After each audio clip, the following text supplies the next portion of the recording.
تلاوت کا حق کیا ہے؟ پھر آگے اللہ نے فرمایا کہ جنہیں ہم نے کتاب دی ہے وہ حق تلاوت ادا کرتے ہوئے پڑھتے ہیں۔ قتادہ رحمہ اللہ کہتے ہیں اس سے مراد یہود و نصارہ ہے، اور روایت میں ہے کہ اس سے مراد اصحاب رسول صلی اللہ علیہ وسلم ہے۔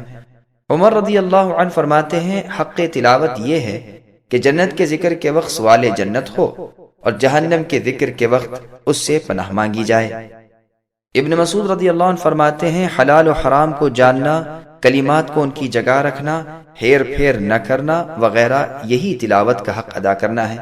حسن بصری رحمہ اللہ فرماتے ہیں واضح آیات پر عمل کرنا، متشابہ آیات پر ایمان لانا، مشکلات کو علماء کے سامنے پیش کرنا، حق تلاوت کے ساتھ پڑھنا ہے۔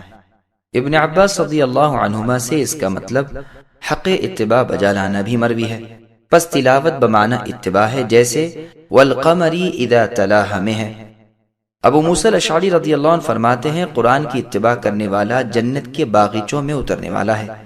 عمر رضی اللہ عنہ کی تفسیر کے مطابق یہ بھی مروی ہے کہ رسول اللہ صلی اللہ علیہ وسلم جب کوئی رحمت کے ذکر کی آیت پڑھتے تو ٹھہر جاتے اور اللہ تعالیٰ سے رحمت طلب کرتے، اور جب کبھی کسی عذاب کی آیت تلاوت فرماتے تو رک کر اللہ تعالیٰ سے پناہ طلب فرماتے۔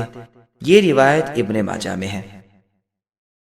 سبسکرائب کیجئے ہمارے چینل اور دبائیے بیل کا آئیکن تاکہ آپ کو ریگولر نوٹیفیکیشن اپڈیٹس مل سکے۔